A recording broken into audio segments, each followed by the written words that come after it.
The word of wisdom for today is plan. The word of wisdom for today is plan. Many of us don't realize or understand that God never has a plan B in your life. He never has an alternate path. He never has a plan where if you mess up, he has to change your whole outlook and change your whole plan. No matter what mistakes you've made in your life, you're still on God's original plan A, or God's original plan. He has not revoked your original dream for your life. It doesn't matter what other people did to you, what you've done to others or yourself, or what mistakes or poor decisions that you've made personally.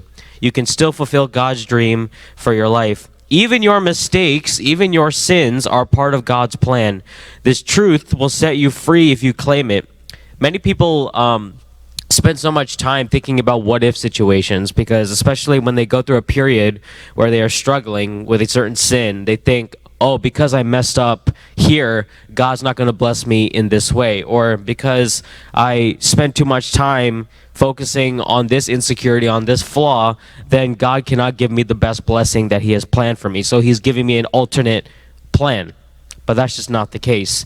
This truth will set you free if you claim it. It will set you free to stop thinking, I am not worthy to dream because I've messed up too much. I don't deserve to be God's original plan. I deserve the plan B. But in retrospect, in truth, God's plan A will always and will never change for all of us. You don't have to believe those lies anymore. You serve a God that is bigger than that and can be triumphant, can go beyond your mistakes and your flaws. One of the most famous verses in the Bible, Romans 8:28, I hope all of us know this verse by heart. We know that God causes everything to work together for the good of those who love God and are called according to his purpose for them. And this verse is basically reiterating to all of us that everything is in God's plan. The good, the bad, the evil, the poor decisions, the sins, everything is part of God's plan. God's plan does not include all the good things that happen in your life, all the good decisions you make. God's plan includes everything. When you are at your best and when you're at your worst. He didn't cause any of the sins that you committed. He didn't cause you to fall or to stumble, but he is still in control of all of it. And God causes everything to work together for good. The Bible doesn't say that everything is good because it's not. There's a lot of sin and evil in the world. It's not all good, but the verse says that God causes it all to work together for good. Basically meaning that no matter what you've done, good, bad, he can take all of that and bring you to the end result of the original plan that he has for you. That promise is not for everyone. It's not for unbelievers. If you are not a believer, this promise does not apply to you. If you are a son and daughter of the Most High, this is God's promise to you, that despite whatever you go through in life, he is going to take you and make sure that he completes the work in your life. When you think God can't put back together the pieces of your life, remember that God can do anything, and that he is much more powerful than any of us could ever dream or anticipate.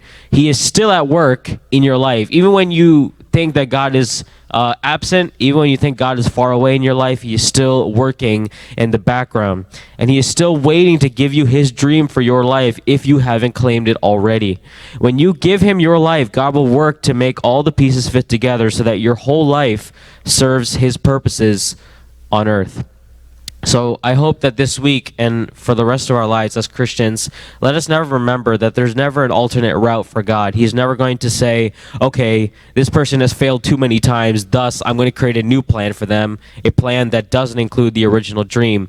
But rather understand that you are human, you will make mistakes, and that's fine. God understands that. So instead of beating yourself up, dwelling on the past, focusing on your mistakes, focus on the dream that God has for you and work towards that, not out of pity, but out of love and respect for him. And with that, may God bless his word.